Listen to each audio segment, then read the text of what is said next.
13 अप्रैल 1919 बैसाखी का दिन।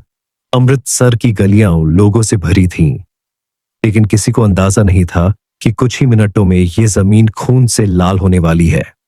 आज हम आपको ले चलेंगे उस जगह जहां चीखें दीवारों में कैद हो गईं, जहां मासूम लोग भाग नहीं पाए और जहां ब्रिटिश हुकूमत ने इंसानियत को गोलियों से कुचल दिया। ये है जलियांवाला बाग। हालात क्या थे? 1919 में भारत अंग्रेजों के शासन में था। पहला विश्व युद्ध खत्म हो चुका था, लेकिन अंग्रेज सरकार ने भारतीयों पर और सख्त कानून लगा दिए। इन्हीं में से एक था रॉलेट एक्ट। इस कानून के तहत किसी भी भारतीय को बिना मुकदमे के जेल में डाला जा सकता था। पूरे देश में गुस्सा फैल गया। महात्मा गांधी ने शांतिपूर्ण आंदोलन का आह्वान किया, लेकिन पंजाब में हालात सबसे ज्यादा बिगड़ चुके थे। दो नेताओं की गिरफ्तारी अमृतसर में दो बड़े नेता डॉक्टर सत्यपाल और डॉक्टर सैफुद्दीन किचलू को चुपचाप गिरफ्तार कर लिया गया। लोगों को जब पता चला तो हजारों लोग विरोध में सड़कों पर उतर आए। इसी बीच हिंसा भड़की, कुछ अंग्रेज अधिकारी मारे गए। ब्रिटिश सरकार डर गई और तभी अमृतसर की कमान संभाली ब्रिगेडियर जनरल रेजिनाल्ड डायर। शहर में मार्शल लॉ डायर ने अमृतसर में मार्शल लॉ लगा दिया। कर्फ्यू लगाया गया, सभा करने पर रोक, लेकिन इसकी सूचना गांवों तक नहीं पहुंची। 13 अप्रैल बैसाखी का दिन। 13 अप्रैल 1919 को बैसाखी थी। हजारों लोग जलियांवाला बाग में इकट्ठा हुए। कुछ लोग विरोध के लिए आए थे, कुछ मेले के लिए, कुछ अपने रिश्तेदारों से मिलने। जलियांवाला बाग चारों तरफ से दीवारों से घिरा हुआ था। बाहर निकलने के लिए सिर्फ एक संकरा रास्ता था। अचानक गोलियां शाम करीब 5:30 बजे। जनरल डायर अपने सैनिकों के साथ वहां पहुंचा। बिना कोई चेतावनी दिए, बिना भीड़ को हटने का मौका दिए, उसने सीधा आदेश दिया, फायर। और फिर गोलियां चलने लगीं। लोग समझ ही नहीं पाए क्या हो रहा है।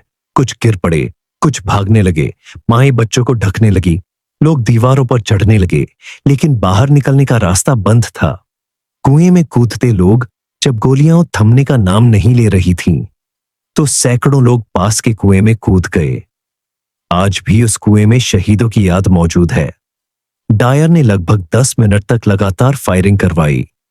करीब 1650 गोलियां चलाई गईं। सरकारी आंकड़ों में 379 मौतें बताई गईं, लेकिन असली संख्या 1000 से भी ज्यादा मानी जाती है। डायर बिना घायलों की मदद किए, बिना कोई अफसोस जताए, सीधे लौट गया। अमृतसर की जमीन लाशों से भरी थी। अगली सुबह जलियांवाला बाग में सिर्फ सन्नाटा था। हर तरफ खून, टूटे जूते, फटे कपड़े और रोते हुए रिश्तेदार। कई लोग पूरी रात तड़पते रहे। किसी डॉक्टर को आने नहीं दिया गया। जनरल डायर का बयान बाद में जब डायर से पूछा गया तो उसने कहा, मेरा मकसद भीड़ को तितर बितर करना नहीं था, मुझे सबक सिखाना था। उसने ये भी कहा कि अगर उसके पास मशीन गन होती तो वो और ज्यादा लोगों को मारता। पूरी दुनिया में गुस्सा जब ये खबर बाहर पहुंची, पूरे भारत में आग लग गई। रविंद्रनाथ टैगोर ने अपनी नाइटहुड वापस कर दी। महात्मा गांधी ने असहयोग आंदोलन तेज कर दिया।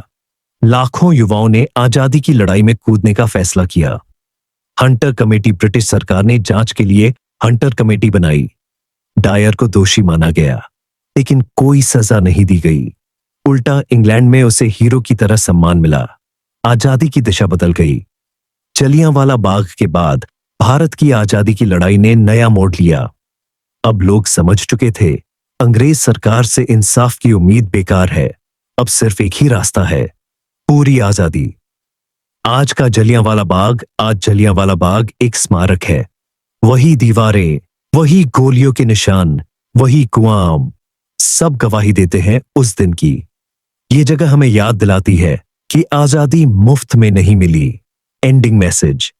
जलियांवाला बाग सिर्फ एक घटना नहीं थी, वो भारत की आत्मा पर किया गया हमला था, लेकिन उसी खून से आजादी का बीज भी बोया गया। अगर ये बलिदान न होता तो शायद आज हम आजाद न होते।